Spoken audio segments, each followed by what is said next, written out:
Bismillahirrahmanirrahim. Assalamualaikum warahmatullahi wabarakatuh. Sebelumnya kami ucapkan terima kasih kepada MC terkece kita pada pagi hari ini ya, Bunda Septi Masito SPDMM ya. Meskipun usianya sudah mendekati berapa Bunda? Boleh dibocorkan sedikit? Ya bolehlah ya, 50 kurang sedikit. Tapi semangatnya luar biasa. Sosok yang menginspirasi di rumah sakit kami ini nggih, sosok Bunda Epi dengan segala semangatnya, keceriaannya nggih. Baik, terima kasih sekali Bunda Epi atas kesempatannya kepada kami untuk memandu acara talkshow pada pagi hari ini. Sebelumnya kami sapa terlebih dahulu yang kami hormati Kepala Dinas Kesehatan Kabupaten Kebumen, Dr. Haji A. Dwi Budi Satrio, Magister Kesehatan. Yang kami hormati Direktur Utama Rumah Sakit PKU Muhammadiyah Gombong, beserta jajaran direksi dan pejabat struktural.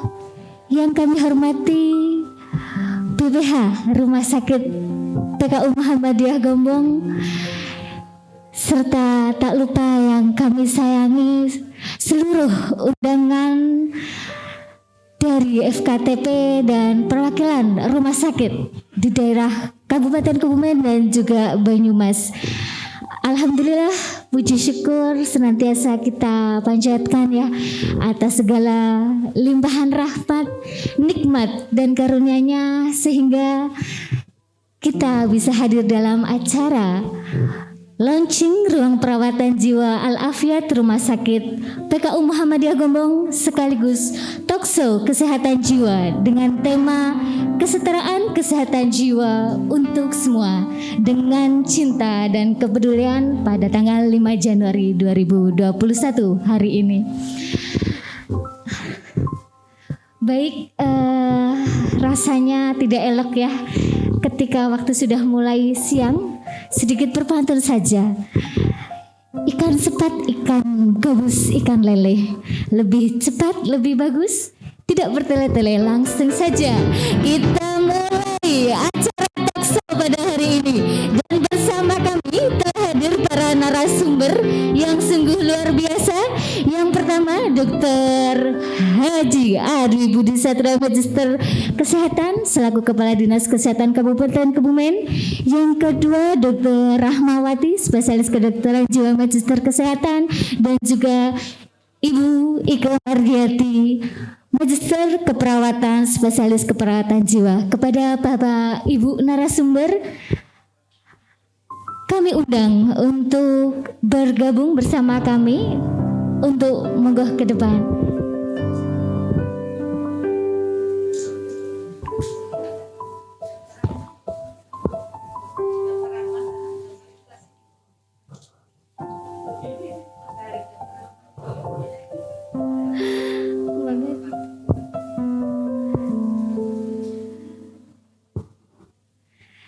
Baik, kesehatan jiwa ya Dok ya. Ini sebuah tema yang sangat menarik ya. Kesetaraan kesehatan jiwa ya.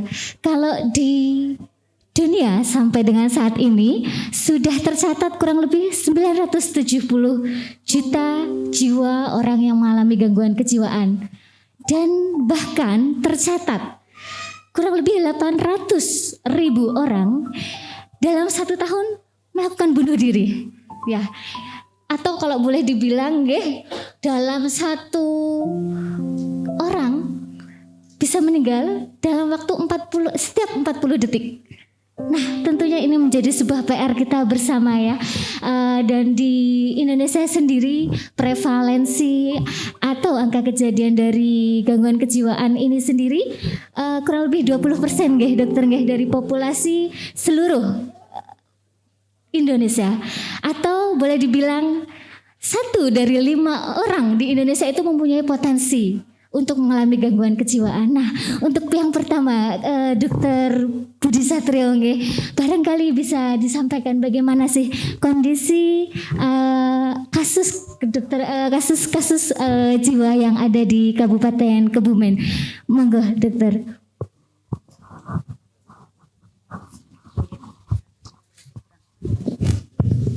Bismillahirrahmanirrahim. Assalamualaikum warahmatullahi wabarakatuh. Waalaikumsalam warahmatullahi wabarakatuh. Untuk yang keduanya saya berdiri di sini. Terima kasih kepada panitia, pada Dokter Angga, Dokter Ahmad dan Bu Dokter Bu Ika ya. Iya, pakai masker enggak dan semuanya. Jadi suatu hal yang membanggakan sekali kita bicara jiwa. Satu hal yang selalu saya mengingatkan ketika bicara jiwa, ada suatu, kalau nggak salah sih hadis yang menyatakan bahwa orang itu boleh nggak sholat itu hanya 3 kelompok. Anak-anak yang belum balik, belum dewasa. Yang kedua yang orang tidur tidak ada yang bangunkan, tidurnya angler banget. Yang ketiga adalah tidak sadar, salah satunya adalah ODGJ. Ya, jadi ODGJ itu tidak ada kewajiban sholat. Tapi masalahnya adalah yang diasap adalah orang sekitarnya. Itu yang saya begitu baca itu saya merinding. Wih, sekitarnya itu Kebumen itu sekitar saya gitu loh. Tadi apalagi saya penanggung jawab. Tadi itu yang saya membuat motivasi saya sangat tinggi untuk jiwa gitu loh. Karena nanti ketika ada orang jiwa terlantar, ODGJ terlantar, kita akan diasap. Kamu berbuat apa? Ada orang nggak sholat nggak diapa-apain gitu loh. Seperti itu. Itu yang membuat saya motivasinya sangat tinggi untuk kesehatan jiwa dan saya selalu teringat itu gitu. Baik, yang kedua kemiskinan itu jiwa itu maaf pengapa ODGJ itu sangat membuat miskin, sangat membuat miskin karena delisnya itu dia banyak sekali, tapi hari hilangnya productivity-nya itu sangat tinggi. Hampir separuh hidupnya dia tidak bisa produktif. Itu yang PR. Sehingga akan menyebabkan kita semakin miskin dalam arti kita sudah termiskin di Jawa Tengah masih ditambah ODGJ-nya banyak. Tetapi dalam satu sisi orang miskin juga lebih gampang stres, lebih gampang sakit jiwa. Itulah nggak aneh ketika kita termiskin di Jawa Tengah, ODGJ kita sudah nomor 2 di Jawa Tengah. Jadi itu tepuk tangan untuk kita. Korelasinya kuat ya dok ya antara kemiskinan dengan itu ya. Sehingga saya selalu katakan ini PR bersama, bukan PR orang kesehatan kok. Saya bilang itu PR bersama dan itu ternyata ditunjukkan oleh Allah. Saya itu menangani kesehatan jiwa yang sangat-sangat agresif itu ketika saya di dinas sosial gitu. Di dinas sosial bagaimana saya membangun shelter, bagaimana saya menyadarkan masyarakat, menyadarkan pejabat itu ketika saya di dinas sosial. Karena saya tahu sekali bahwa banyak sekali orang gangguan jiwa akhirnya ditinggal oleh keluarga.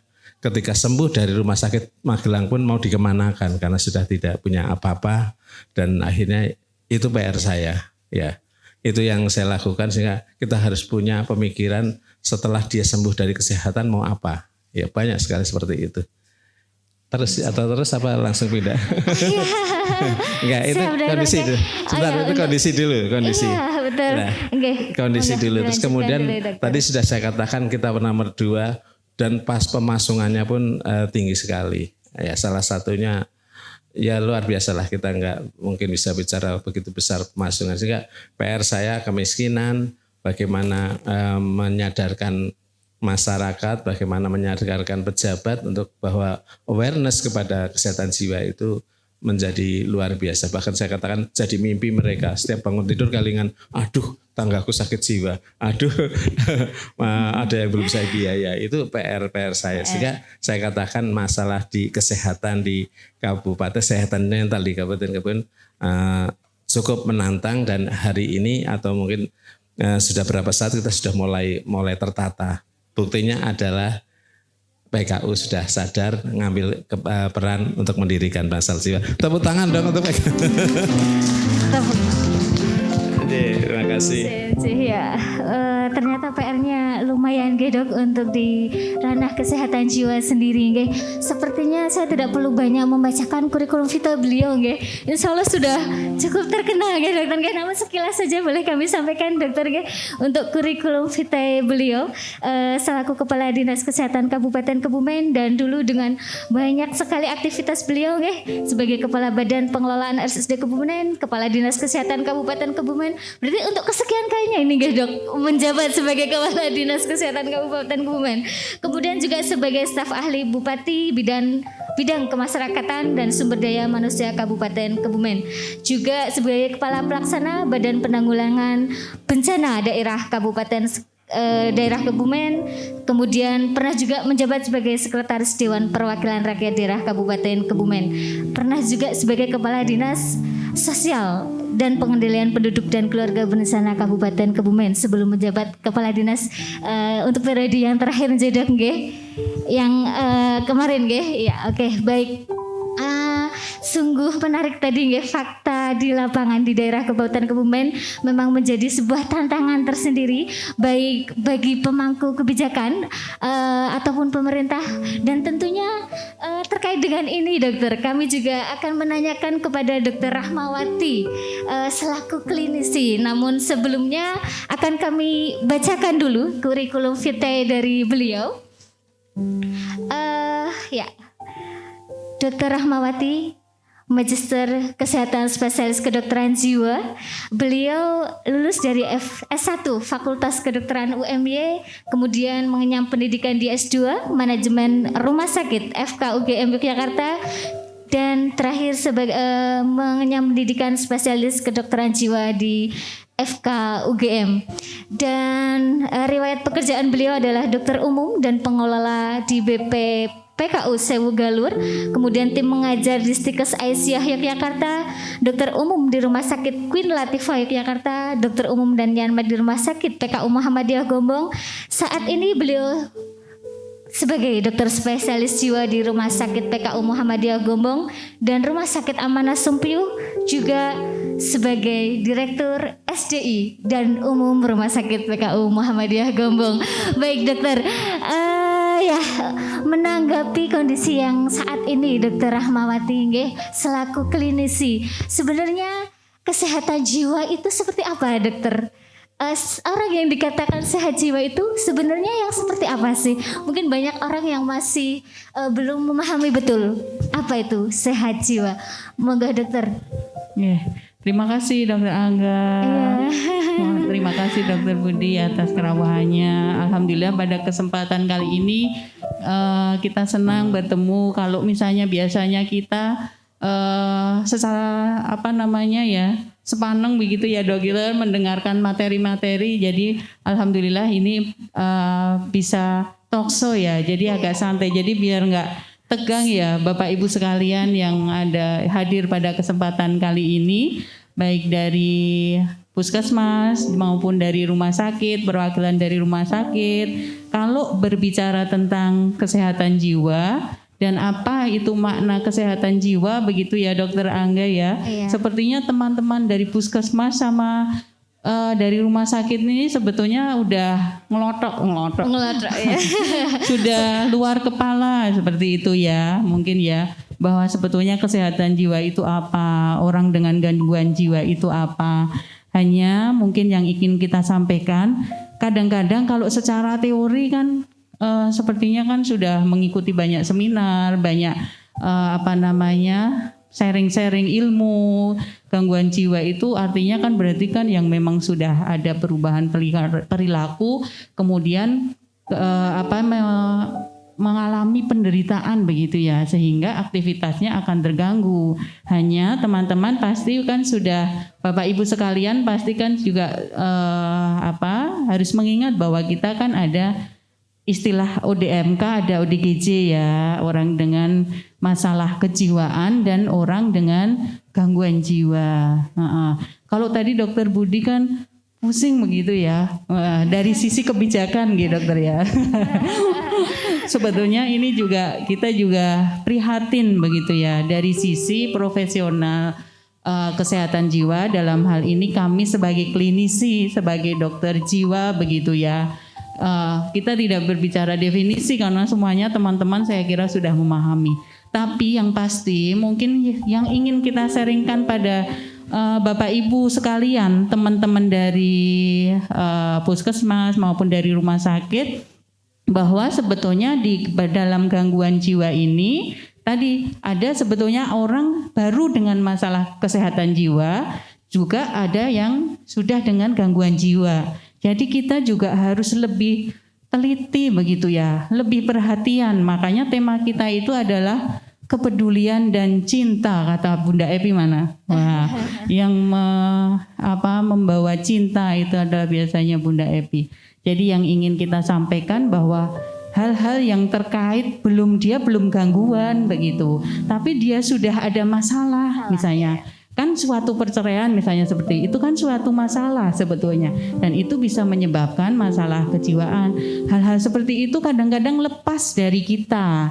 Yang dilihat itu yang hanya yang schizofren atau psikotik atau gangguan jiwa yang sudah gaduh gelisah, kemudian ada halusinasi dan sebagainya. Tapi di balik itu bahwa sebetulnya gangguan jiwa itu yang harus kita tahu selain ada ODMK, ODGJ, bahwa gangguan jiwa itu adalah ada yang sifatnya itu psikotik, ada yang non psikotik gitu kan ya, ada yang neurotik. Baru yang psikotik itu kan akan dibagi lagi menjadi schizofren dan non schizofren. Nah, itu yang harus kita pahami. Jadi yang cemas, kemudian yang sedih atau yang mungkin kecanduan game misalnya itu kadang-kadang kita lepas dari situ. Betul, apalagi medsos ya Dok saat ini ya. Kadang-kadang soalnya nggak begitu kelihatan, tapi kalau yang gaduh gelisah kan jelas itu adalah jenis gangguan jiwa yang berat. Jadi ada yang ringan, ada yang berat.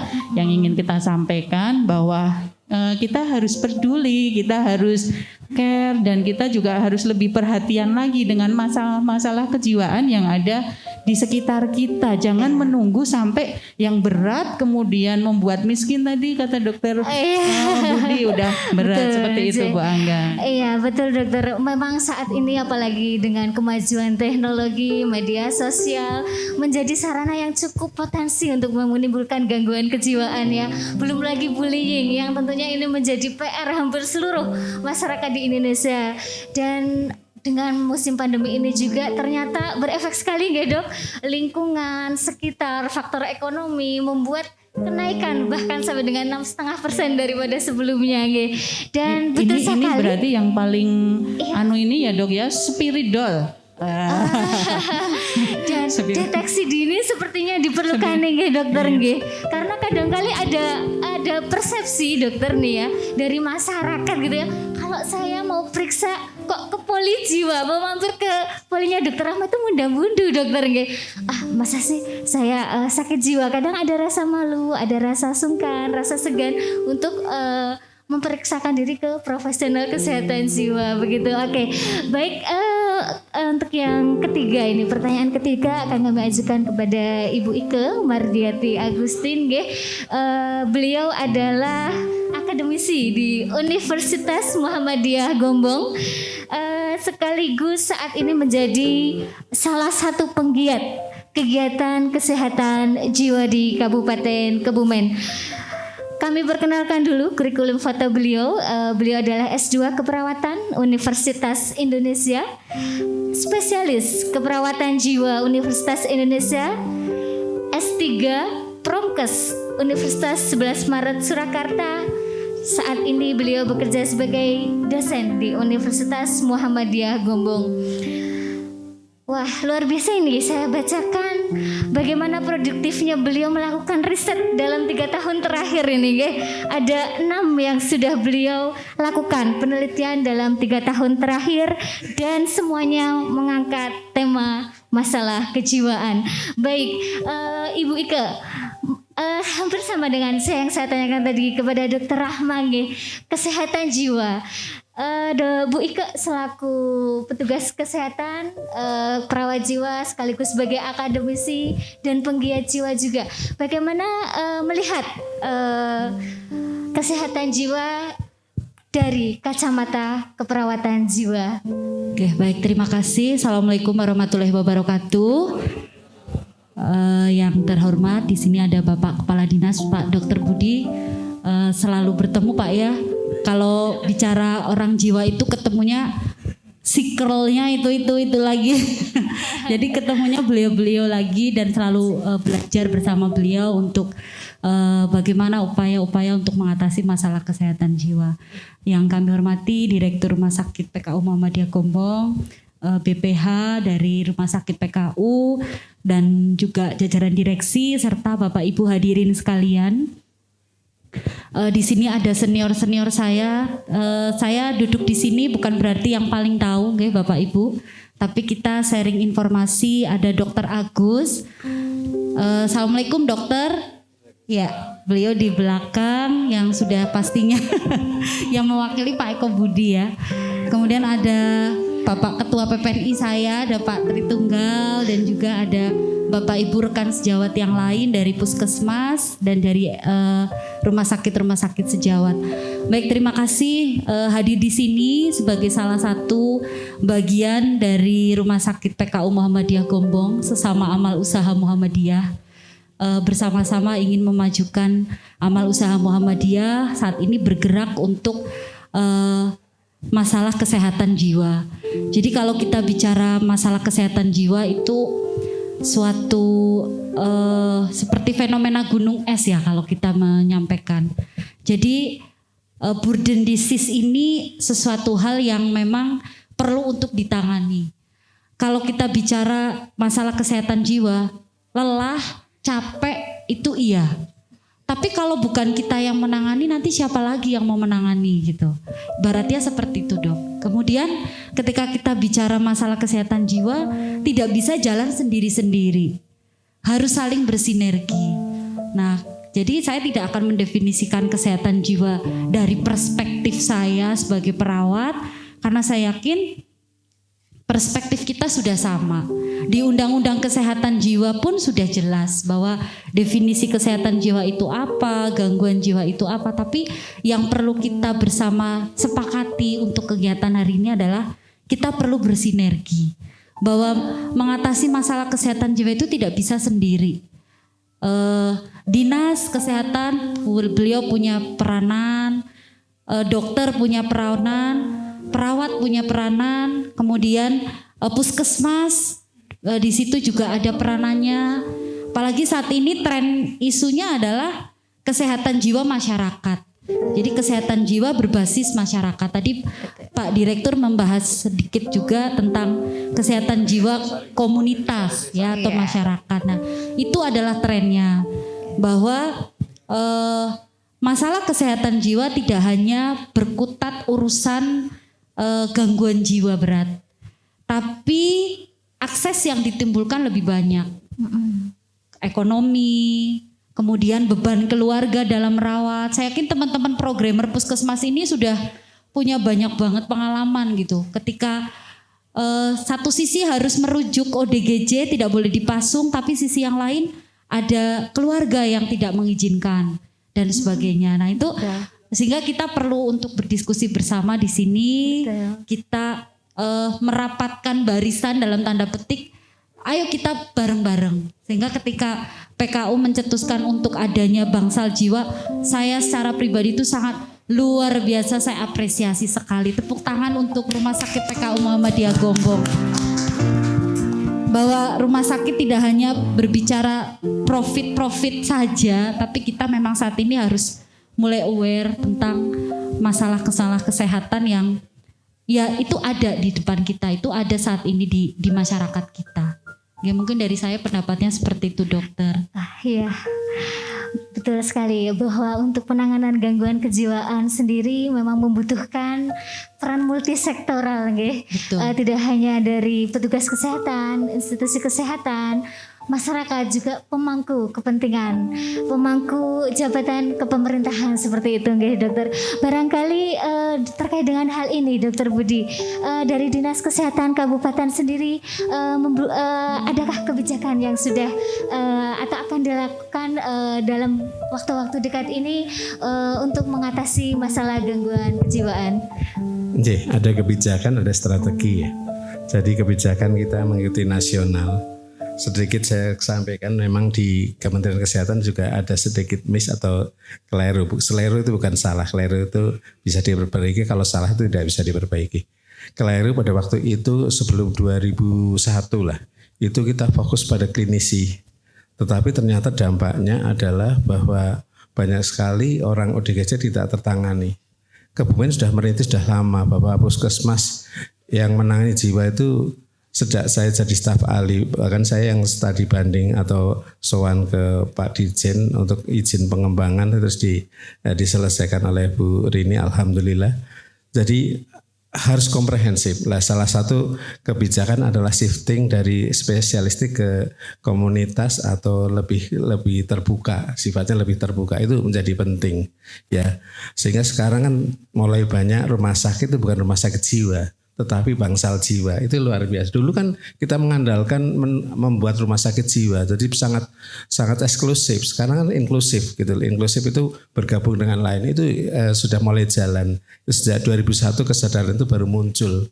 Ya, terus puskesmas pun saya masih terkendala sedikit dihalang-halangi di pusat pembiayaan. Padahal menurut saya puskesmas fungsinya sangat luar biasa.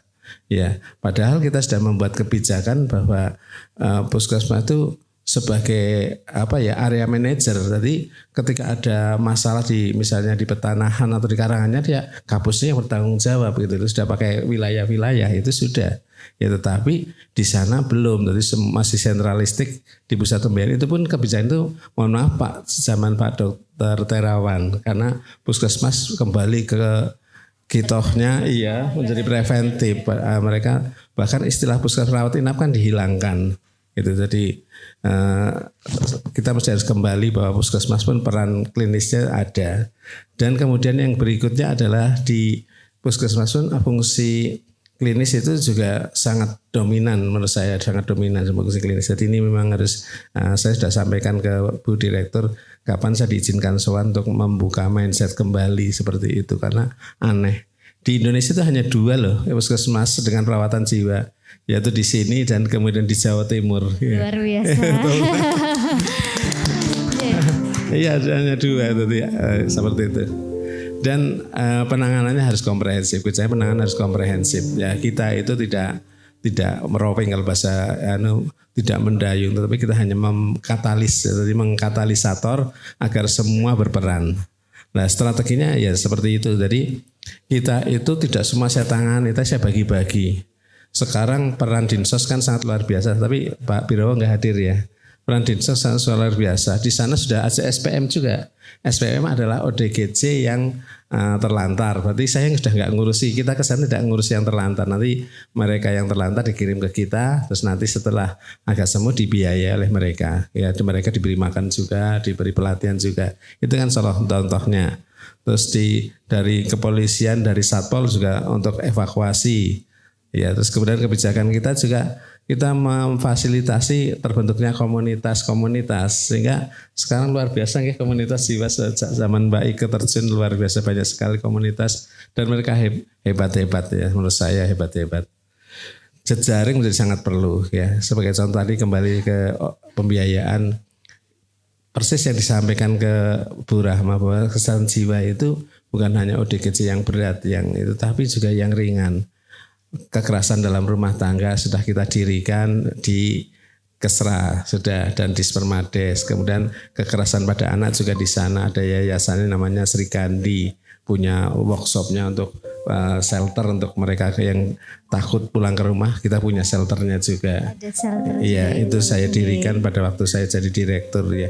Terus kemudian banyak hal ya. Terus kemudian di bagian hukum mendirikan layak anak dan layak ramah anak dan layak lansia dan sebagainya. Di KB ada keluarga sejahtera. Itu untuk intinya membangun bahwa kita itu kesehatan jiwa itu bisa berperan mulai dari anak sampai dewasa, sampai dari ringan sampai berat. Di Dinas Pendidikan ada namanya sekolah sejahtera untuk menyamarkan sekolah sehat jiwa. Jadi saya tidak pakai sekolah sehat jiwa, tapi tolong diganti pakai nama sekolah sejahtera. Sejahtera itu kan lahir batin, ya. Jadi lahir batin, jadi ada batinnya itu disamarkan gitu. Karena anak-anak diajari tentang kesehatan jiwa nanti ibunya marah gitu kan. Ibunya marah. Itu contohnya. Dan banyak hal lagi. Tapi yang paling penting strateginya adalah tolong juga terus dipacu sensitivitas terhadap gangguan kesehatan jiwa. Sensitif. Kalau dulu barangkali ada orang lewat di jalan, ada orang gila, telanjang atau ngamuk, orang diem saja. Sekarang silahkan telepon ke kita, nanti kita jemput, kita ambil gitu. Jadi seperti itu.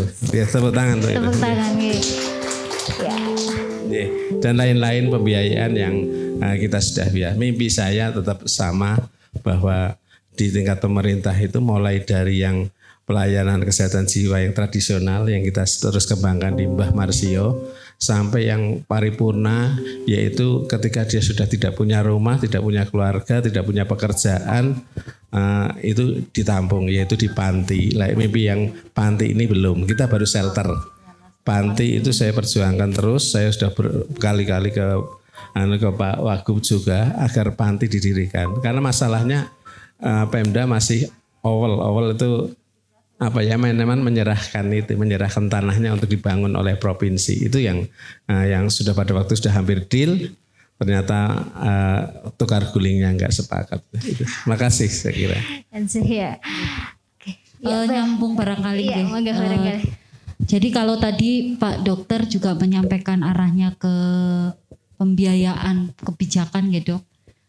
Itu juga saat ini sepertinya sudah terbuka sekali pengembangan kesehatan jiwa di masyarakat nih Dok ya. Jadi saya ingat merintis Desa Siaga Sehat Jiwa di Kabupaten Kebumen itu pertama kali di Desa Giwangretno itu tahun 2018.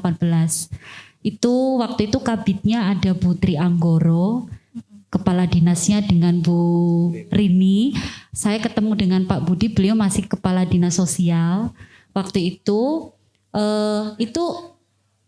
dari Dinas Kesehatan waktu itu menyampaikan ke saya, Bu Ike, kita belum ada dana, belum ada anggaran untuk pengembangan kesehatan jiwa di komunitas atau di masyarakat.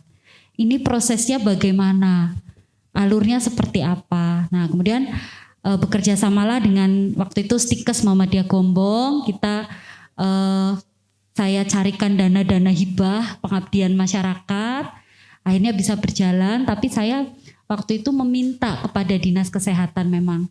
Tapi setelah ini kami berharap ini sebagai desa awal, katakanlah percontohan, tapi kami berharap selanjutnya ada kebijakan yang ikut menaungi atau katakanlah di sini ada anggaran yang ikut bisa mengembangkan desa-desa yang lain. Nah, kalau tidak salah, mohon dikoreksi kalau nanti saya salah juga dari Bu Sri selaku Kasih PTM Keswa. Di Kebumen sudah ada 40 desa siaga sehat jiwa saat ini, luar biasa sekali. Luar biasa. Kabupaten Kebumen. Ya walaupun kita tahu bersama Dok, mungkin saat ini kita perlu sifatnya monitoring dan evaluasi efektivitas dari DSSJ itu. Tapi paling tidak dengan adanya desa siaga sehat jiwa, salah satu upaya untuk mewujudkan tadi. Kalau tadi dari Kementerian Kesehatan tadi awalnya sifatnya hanya di layanan klinis, sekarang sudah community base itu sudah mulai bergerak ke arah sana. Teman-teman di Puskesmas juga ada berbagai inovasi untuk kegiatan-kegiatan di kesehatan jiwa. Sebagai programmer jiwa pastinya juga ada kegiatan-kegiatan yang dilakukan dan itu sejauh ini sangat efektif sehingga kita sudah nggak bingung lagi ketika ada ODGJ yang ngamuk alurnya terus gimana gitu. Oh iya betul. Nah jadi minimal seperti sering itu ya. Bertanya-tanya itu Bu, kemana saya harus menghubungi kalau ada orang dengan gangguan jiwa, Iya. kemudian sudah dengan Iya. penampilan yang tidak Iya. layak seperti itu ya. Iya. Kadang mereka juga takut nggih kalau mendekati Betul. saja, mungkin dengan adanya peran dari multisektoral ini Iya. memang menjadi hal yang Nggih, sangat krusial harus- nggih. ya, betul. Terima kasih Dinas Kesehatan juga sangat peduli. Ada pos anggaran yang saat ini memang diberikan untuk upaya-upaya pengembangan kesehatan jiwa di masyarakat. Itu saya menambahkan saja dari apa yang disampaikan Dokter Budi. Dan perlu juga diingat stigma masyarakat kita masih sangat tinggi sekali dengan adanya bicara jiwa gini. Tidak usahlah masyarakat profesional kesehatan saja juga masih seperti itu. Kalau lihat gelar saya spesialis jiwa, oh jiwa ya Bu Ike. Nah, itu aja masih seperti itu. Sama Apalagi ya Dok ya? dokternya. Ya, gitu. ya masih sama. Belum lagi kalau mau kumpulan kemana? Kumpulan gangguan jiwa. Padahal kumpulannya jiwa gitu. Tapi masih ada pembahasan stigma itu masih ada. Jadi tidak salah ketika di masyarakat kita pun sampai saat ini masih jadi sebuah permasalahan gitu. Iya. Oke. Tentunya mungkin menjadi sebuah hal yang penting edukasi dan sosialisasi kepada masyarakat Iya. nggih Bu Ika. Dan ini salah satunya Dokter Angga. Anjir. Kan memang yang disampaikan oleh Bu Ike itu kan stigma itu kan memang masih tinggi ya. Iya. Kita tidak hanya di masyarakat, di rumah sakit pun kita mengalami hal serupa. Tadi kalau Dokter Angga bilang ke polinya Dokter Rahma itu kan galau. Mau ke poli aja kan Iya, sudah udah galau dulu ya. Nah, nanti kalau udah masuk poli dicap sebagai apa? Yang kita rasakan di rumah sakit program tidak hanya yang khusus gangguan jiwa, kita kan di rumah sakit ini kan juga kan ada program CLP kalau kita bilang gitu Dokter Budi. Jadi bagian lain mengkonsulkan kami karena selain mereka mempunyai penyakit fisik, biasanya kan juga ada penyakit mentalnya atau secara psikologisnya. Nanti kadang-kadang begitu kita datangi gitu, seperti itu kita udah edukasi, pasti kita akan menyampaikan kan perkenalan. Tapi setelah itu nanti saya kadang-kadang sebelum kita mulai pun kadang-kadang sudah ditolak duluan, saya nggak gila gitu. Nah, kita harus menjelaskan. Makanya pada kesempatan kali ini kan dengan adanya seperti ini mungkin kita juga sering sharing-sharing. Jadi stigma untuk gangguan jiwa itu bisa memudar begitu ya. Walaupun kalau secara ada penelitian yang menyampaikan bahwa stigma yang cukup tinggi itu sebetulnya juga dari kita, dari bagian kesehatan begitu. Yang terkait tadi mungkin saya juga menambahkan ya Dokter Angga yang dari Dokter Budi terkait kebijakan bahwa kita ya selaku klinisi atau profesional kesehatan itu kalau di dalam piramida itu memang menjadi yang di atas tuh yang kecil begitu sebetulnya. Kami sebagai spesialis jiwa itu kan sebetulnya menjadi konsultan begitu ya. Jadi tapi yang akan ketemu di masyarakat itu adalah teman-teman yang ada di lapangan atau di puskesmas seperti itu. Karena kan mereka datang dengan keluhan, misalnya keluhan sedih atau keluhan nggak bisa tidur atau anakku kok mogok sekolah.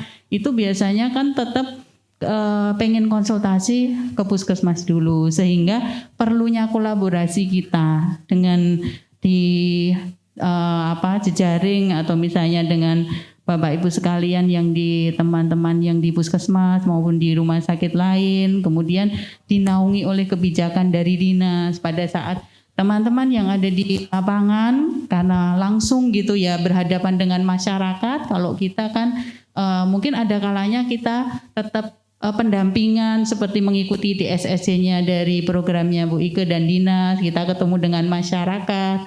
Tapi mungkin secara prosentase banyak kan kita berada di penanganan rumah sakit begitu ya. Betul. Tapi harapan jejaring inilah yang nanti mudah-mudahan bisa kita berjalan, dan setelah nanti kita layani, kita rawat seperti itu kan memang ada dua hal yang akan terjadi ya Dokter Angga. Jadi kita kembalikan gitu ya, sharing bersama teman-teman di puskesmas, di program berjiwa itu. Tapi kadang-kadang kan juga ada yang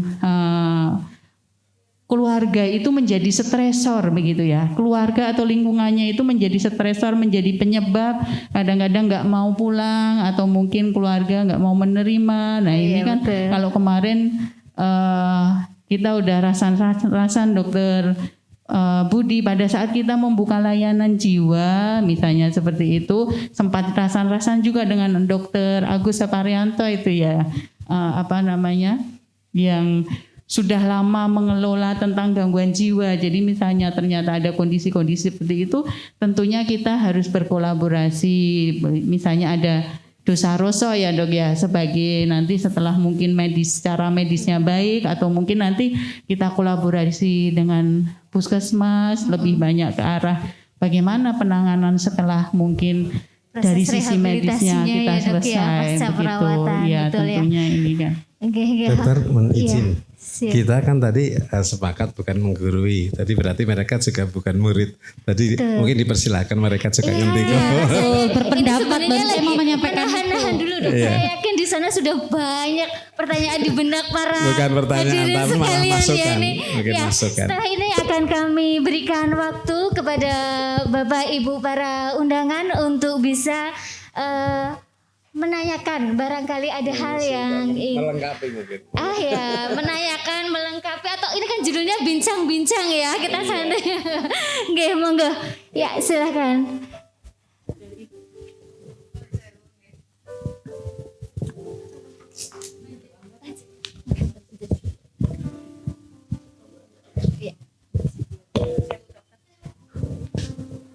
Terima kasih dokter ya. Ini kami ada sedikit masalah. Pasien-pasien kami yang ketagihan alprazolam itu kalau kami kirim ke jiwa katanya malu. Saya nggak sakit jiwa, tapi dia sudah ketagihan alprazolam. Dan ternyata pada waktu saya sudah nggak mau memberi, dia pindah ke dokter A, lalu pindah ke dokter B, terus muper lagi. Nah, suatu waktu ke apotek Gombong, saya ditegur, Pak ini orangnya jangan diberi, kalau ini pindah-pindah ke dokter A, dokter B, nanti ke hari pulang keberapa ke rumah saya lagi. Akhirnya mubeng tuh dua minum terus. Nah, tapi pada waktu saya suruh ke dokter jiwa dia malu. Nah kira-kira biar nggak malu bagaimana kira-kira? Yang kedua, kami juga punya pasien dari penyakit dalam. Selain dapat obat-obat untuk mahnya, dia dapat alprazolam. Tapi masih gelisah terus. Nah itu juga mau pindah ke jiwa, tapi harus dikirim oleh dokter penyakit dalam. Dia kan masih nggak penak, harus meninggalkan dalam. Itu bagaimana kolaborasi antara dokter jiwa dan dokter penyakit dalam agar pasien tadi merasa dua-duanya dirawat dua-duanya, tidak hanya satu tok. Terima kasih. Iya, terima kasih Dokter Agus. Beliau adalah BPH Rumah Sakit PKU Muhammadiyah Gombong. Untuk pertanyaan pertama barangkali dari Dokter Rahma selaku klinisi bisa menanggapi, monggo Dok. Terima kasih pertanyaannya Dokter Agus, dan ini juga sering kita alami.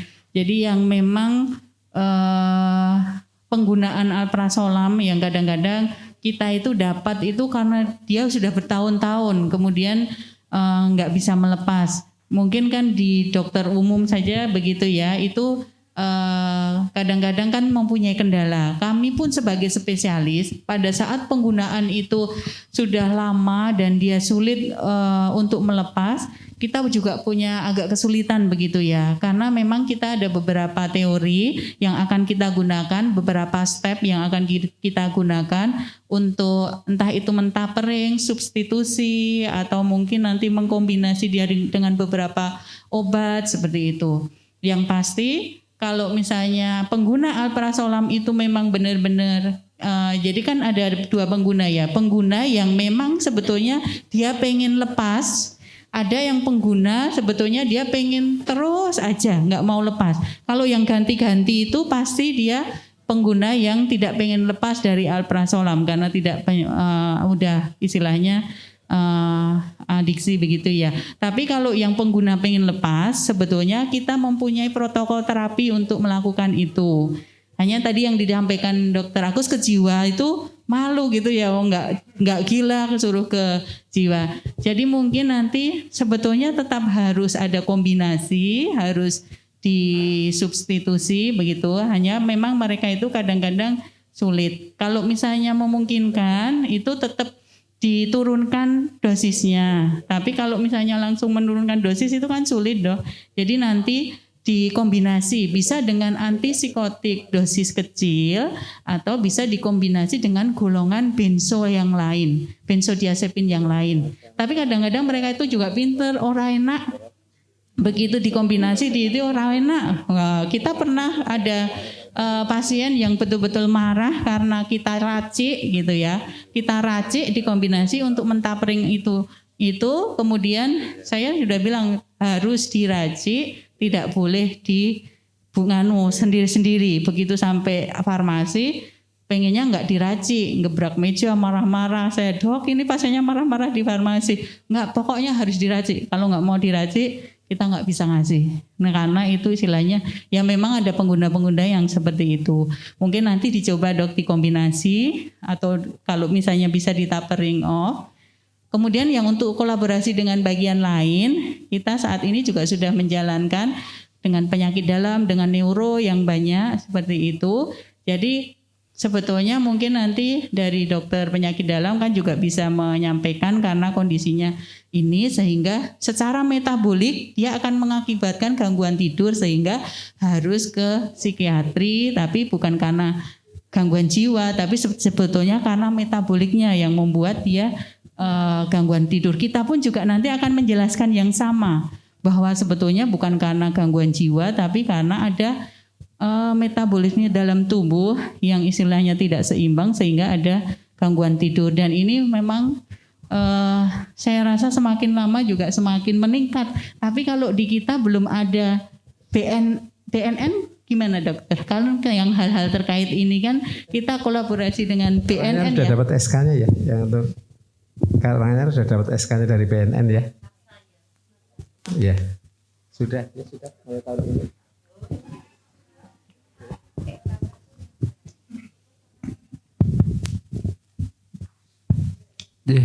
Assalamualaikum warahmatullahi wabarakatuh. Waalaikumsalam warahmatullahi wabarakatuh. Alhamdulillah, yang pertama mungkin saya mengucapkan selamat nih kepada PK Muhammadiyah Gombong, khususnya kepada Dr. Rahma yang sudah ikut bersama-sama menangani gangguan jiwa berat nggih, yang mungkin Dr. Budi sering sampaikan sudah mendekati angka 6.000 nggih Dr. Budi nggih. Itu baru yang berat, belum menengah dan yang ringan. Dan satu sekrup kecil tadi yang sampaikan Dr. Kusyuti adalah kemungkinan adalah penyalahgunaan zat nggih. Kalau kemudian alprazolam sudah di kebiasaan, mungkin jadi istilahnya sudah penyalahgunaan zat yang sangat sulit dilepas. Mungkin Dr. Rahma dari sisi medis sudah lebih memahami. Kemudian untuk yang seperti ini dengan BNN memang yang dimaksud seperti apa Dr. Budi tadi? Sudah kerjasama gitu? Bagaimana yang di SK dari sana apa itu yang Oke, jadi kalau kita mau merehab untuk penyalahgunaan zat itu ada MOU dengan BNN atau BNNP dok. Situ kita mengajukan, kemudian nanti ada kalau dia ada jadwal untuk pelatihan asesor dan konselor, itu nanti kita akan diundang. Jadi dilatih di BNN di Cakung di Jakarta. Tapi sudah di ACC MOU-nya ya. Kalau MOU dulu yang pertama dengan Pejagoan, kemudian ketika saya dipecat dipindah ke Karanganyar, kebetulan berhenti yang di Pejagoan karena asesornya sudah Dr. Mary tidak mau, kemudian berhenti, kita ngajukan lagi untuk yang di Karanganyar. Sudah 2 tahun ini dok MOU-nya. Kita boleh nggak dok ya mengajukan pelatihannya itu boleh nggak ya? Oh boleh. Boleh ya, iya. Kita rumah sakit swasta karena kan Iya. beberapa kasus memang kan kita ada yang seperti itu. Jadi saya pikir bagus sekali pengembangan itu ke arah sana. Kalau itu memang memungkinkan sekali Dr. Rahma, karena memang ya? itu bukan monopoli dari negeri atau fasilitas negeri dia, tapi bahkan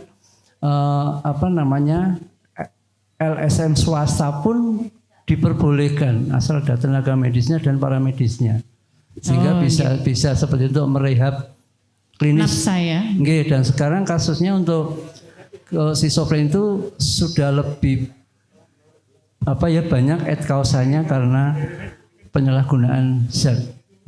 Dan sekarang di Kebumen Dr. Budi sudah ada beberapa data di kita anak-anak di bawah umur 14 tahun sudah masuk ke schizofren karena adiksi obat. Mungkin itu. Baik, sepertinya tadi ada satu yang mengangkat tangan, gitu. Monggo. Mas, Assalamualaikum warahmatullahi wabarakatuh. Perkenalkan saya Adi, bagian Humas PK Kudenangun, mewakili Direktur. Mohon maaf mungkin pertanyaannya agak awam karena saya bukan orang medis nih. Dr. Budi juga narasumber yang lain terkait dengan penanganan ODGJ khususnya di wilayah Kebumen. Saya sebagai masyarakat yaitu sebenarnya pengen mengetahui adakah SOP baku.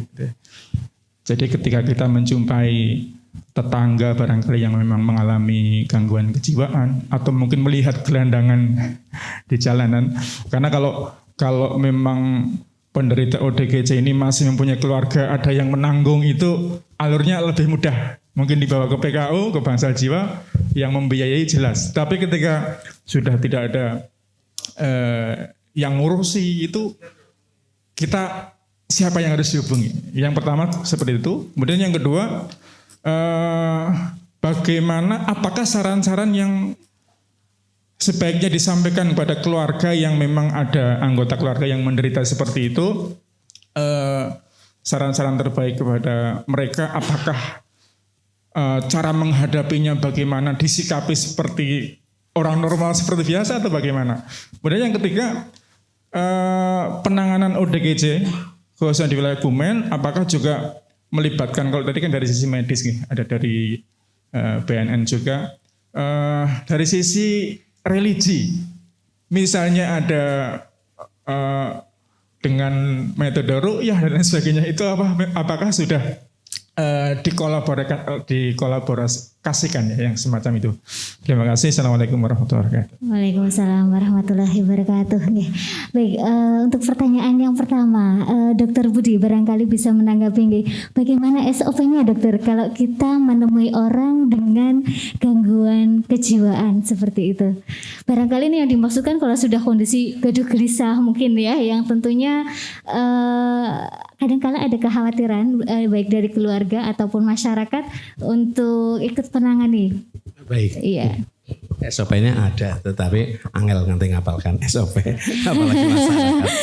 SOP-nya satu, telepon Bu Sri gitu aja. Oh, ya. Berarti ada hari ini CP. silakan nomor Bu Sri dicatat gitu aja.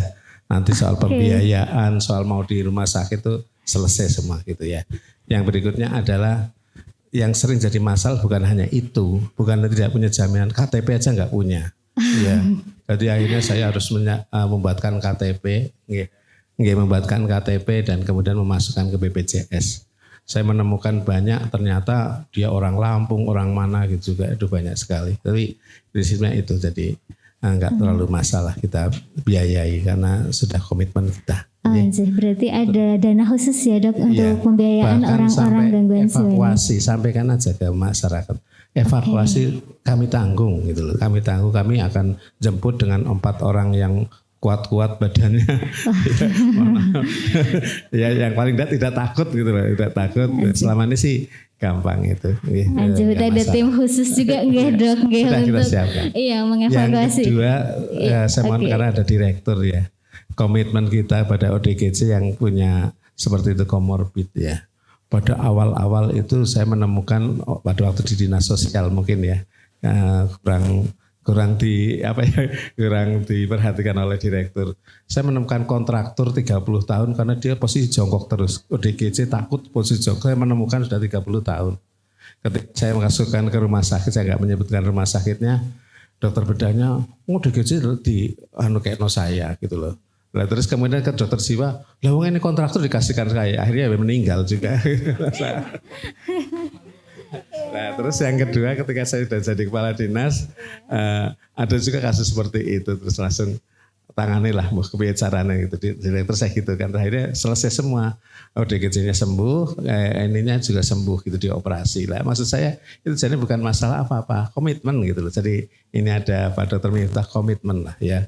Saya pikir nggak mungkin kita bicara telur dulu apa ayam dulu lah ya, tapi itu jelas posisi itu harus kita selesaikan secara bersama-sama seperti itu. Jadi jangan sampai seperti yang akhirnya meninggal itu ya sangat tragis. Saya sangat terharu karena dia itu ketika terjadi triggernya itu ujian kelas 3 SMP.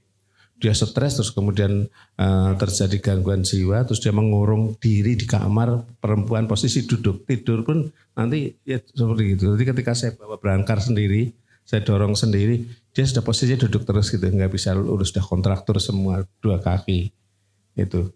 Ya akhirnya meninggal pada umur 40 berapa gitu saya menemukan, ya akhirnya meninggal itu. Jadi luar biasa. Jadi satu hal yang mudah-mudahan kita tidak kena tanggung jawabnya nanti gitu. Karena saya nemukan udah kayak gitu Pak. Itu dan saya paling tidak kita sudah usaha lah sehingga nanti ketika ditanya saya sudah berusaha tapi belum berhasil gitu. Ya, saya kira itu. Iya betul dokter, berarti memang keluarga sama juga. Terjawab nggih. Sama terjawab nggih. Itunya monggo nanti minta nomornya Mbak Sri itu di belakang itu. Iya. Atau diumumkan Mbak Sri nomornya berapa? Boleh diumumkan sekalian Ji. Dari Dinkes Kasih yang ngurusi penyakit jiwa. Ya, diumumkan namanya nomor. Bapak-bapak, ibu-ibu, mungkin memang kita sudah ada ini kerjasama untuk penanganan evakuasi. Jadi nanti bisa langsung hubungin saya 0817 91 34 099. Oke, Bu Sri Rotmaningsih, Dinkes. Jadi nanti bisa langsung kita laksanakan gerak cepat dalam mengevakuasinya. Tenuan. Aja demikian ya, insya Allah sudah cukup. Saya tambahkan sedikit. Monggo dokter. Jadi evakuasi atau sasaran ada 3 yang saya kelompokkan. Kelompok yang di institutional base misalnya di panti, itu monggo dikirim juga ngabari. Yang kedua yang di community, yang di keluarga-keluarga, masih banyak yang keluarga-keluarga yang itu juga ngabari. Di jalan atau yang population base atau yang street base juga monggo kami dikabari, nggak masalah. Biasanya pagi itu banyak sekali ODGJ di jalan. Tetapi mereka juga cepat, saya nelpon nggak sampai setengah jam begitu saya lihat saya nelpon dicari dah nggak ketemu, kan di jalan terus gitu nggak ketemu gitu.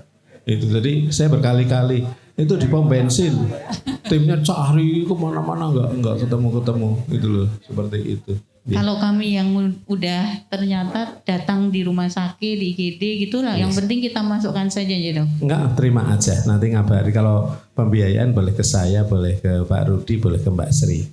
Ya itu. Kayaknya hanya di Kebumen deh yang ODGJ begini. Mantap nih, tepuk tangan. Satu lagi pengalaman sedikit. Saya pernah studi banding ke kabupaten sangat hebat lah. Saya nggak mau menyebutkan namanya. Karena saya di NASA saya belajar menangani ODGJ di sana. Ternyata mereka sangat-sangat hebat lah menangani. Saya harus nyontoh apa enggak ya. Di sana setiap ODGJ itu paling butuh 100.000 membiayainya. 50.000 untuk memandikan, mensyukur. Terus kemudian biaya itu ya untuk yang memandikan dikasih uang 50 sampai 75. Yang kedua beli baju baru, yang ketiga beli tiket travel. Jadi hanya 3 itu anggarannya. Ya travelnya pokoknya gabung ulon harus bu terserah gitu.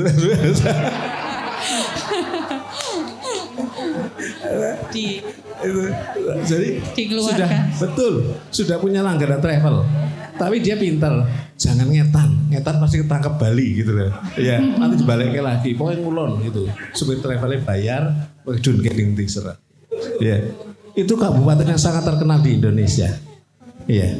Jadi apakah itu seperti itu gitu loh. Itu ngeri ya.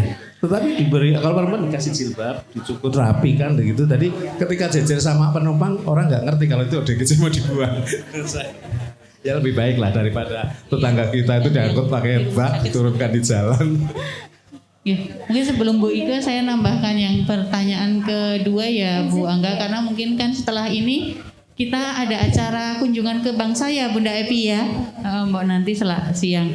Jadi yang tadi disampaikan untuk perawatan, penanganan itu selain secara medis dengan terutama yang dari sisi psikologi ya. Kalau kami di Rumah Sakit PKU Muhammadiyah Gombong, baik nanti di poliklinik maupun di Bangsal, itu kita kolaborasi dengan tim psikolog sama tim bina rohani. Jadi bina rohaninya kita masuknya lewat bina rohani dari sisi spiritual. Dan nanti juga yang di Bangsal pun seperti itu. Jadi kita dampingi tidak hanya dari sisi medis, tapi dari sisi psikologi juga dari sisi spiritual. Apakah itu sampai ke ru'yah atau tidak? Nah itu nanti kita bersama-sama asesmen dengan tim bina rohani. Kalau misalnya yang kira-kira pendampingan biasa bisa didampingi biasa. Tapi kalau misalnya nanti harus perlu ru'yah, kita tim bina rohani juga sudah bisa melakukan itu. Hanya nanti bina rohani pasti komunikasi dengan kami. Dok ini mau kita ru'yah, boleh enggak? Misalnya seperti itu. Ya kalau kita secara medis sebetulnya yang penting itu tidak istilahnya ru'yah kan menguatkan diri kita dan dengan doa sama keyakinan kita. Tapi bukan ru'yah yang ini jadi ru'yahnya kita tetap dari internal atau jejaringnya internal. Kadang-kadang kan kalau yang di rumah sakit pendidikan saya dulu itu ada juga yang kecolongan ru'yahnya dari luar itu tuh malah membingungkan pasien karena pakai macam-macam. Nah kita pakai ru'yah yang secara betul begitu, tidak membingungkan pasien tapi justru menguatkan secara agama sama akidahnya begitu. Kita sudah ada tim juga. Baik, terima kasih. Menambahkan untuk pertanyaan yang bagaimana kalau di masyarakat gitu Mas ya, mengedukasinya seperti apa. Jadi kalau di masyarakat sebetulnya kan puskesmas itu punya wilayah binaan. Di sana ada programmer jiwa yang di dalam salah satu tugasnya juga memberikan edukasi. Bagaimana mengedukasi ke keluarga yang memiliki anggota keluarga dengan gangguan jiwa. Proses edukasinya itu bisa melibatkan kader, yaitu kader kesehatan jiwa. Di situ nanti akan dijelaskan bagaimana merawat. Kemudian kalau terjadi amuk atau kambuh, relapse atau kambuh, ini prosesnya bagaimana? Itu ada proses untuk edukasinya. Jadi kalau misalkan panjenengan menemukan di wilayah jenengan di sekitar itu ada yang gangguan jiwa, bisa jadi itu sudah masuk datanya puskesmas, berarti tinggal di follow up. Kalau toh belum masuk berarti panjenengan tinggal komunikasikan. Nyambung dengan yang disampaikan Dr. Budi tadi, kalau ketemu di jalan seperti apa, itu masuknya adalah gelandangan psikotik. Jadi kalau gelandangan psikotik, proses alur penanganannya juga ada tersendiri. Yang penting kalau kita komitmen mau merawat pasti nanti ada proses perawatannya. Gitu Kemudian untuk psikoreligius terapi itu adalah bagian dari proses mengkolaborasikan antara psikoterapi dalam kalau dalam ini saya adalah perawat, psikoterapi dan juga dengan terapi-terapi religius, bisa murotal, bisa mendengarkan ayat suci Al-Quran saja dan sebagainya. Itu sangat diperbolehkan. Beberapa penelitian juga menyampaikan bahwa itu sangat efektif untuk dilakukan. Sejauh dilakukan oleh memang orang yang capable atau kompeten ataupun profesional. Seperti itu. Saya punya komunitas saya bergerak dalam masalah-masalah kesehatan jiwa. Saya tergabung di komunitas Selaras Jiwa dan juga komunitas Kopi Gawa komunitas jiwa Kabupaten Kebumen. Di dalam komunitas itu juga ada selain profesional kesehatan, dokter, perawat, psikolog, juga ada dari ruqyahnya atau dari spiritual. Beberapa kasus yang ditangani kalau misalkan menemukan klien itu kan kami membuka konseling juga. Jadi misalkan ada yang memang butuh minta dok saya atau bu saya minta dikuatkan secara spiritual. Nanti betul seperti Dokter Rahma di PKU juga sama, kita mendesain juga di ruang perawatan itu nanti bersaling berkolaborasi dengan spiritualnya.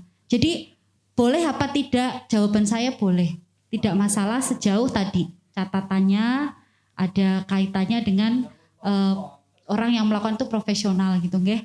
Nah, jadi seperti itu Pak. Nanti Bapak dari orang Kebumen atau dari mana Pak? Kutawinangun. Kutawinangun. Nah, nanti Bapak bisa kontak-kontak dengan Puskesmas Kutawinangun. Programmernya siapa ya? Saya lupa. Programmer Puskesmas Kutawinangun. Jadi kalau tetangga Bapak ada yang mengalami masalah seperti itu, gangguan kejiwaan, silakan dikomunikasikan juga dengan puskesmasnya. Gitu nggih Pak? Pengalamannya yang bisa saya bagikan. Nggih, terima kasih. Terima kasih. Rasanya masih banyak pertanyaan mungkin yang masih ingin disampaikan, namun keterbatasan waktu juga. Barangkali ada closing statement dari masing-masing para narasumber untuk menutup acara pada pagi hari ini. Yang pertama apresiasi kepada PKU dan itu lanjutkan semangat itu. Rumah sakit menurut saya ketika buka lagi pun tidak masalah karena gangguan jiwa itu cukup banyak. Yang kedua, ini merupakan ibadah yang luar biasa yang menurut saya harus kita ambil kesempatan itu. Yang ketiga, sampaikan pada masyarakat Kebumen sangat komit pada ODGJ sehingga tidak usah ragu dengan melaporkan adanya kasus ODGJ. Silahkan aja dan insya Allah kita backup. Saya kira itu dari saya. Makasih.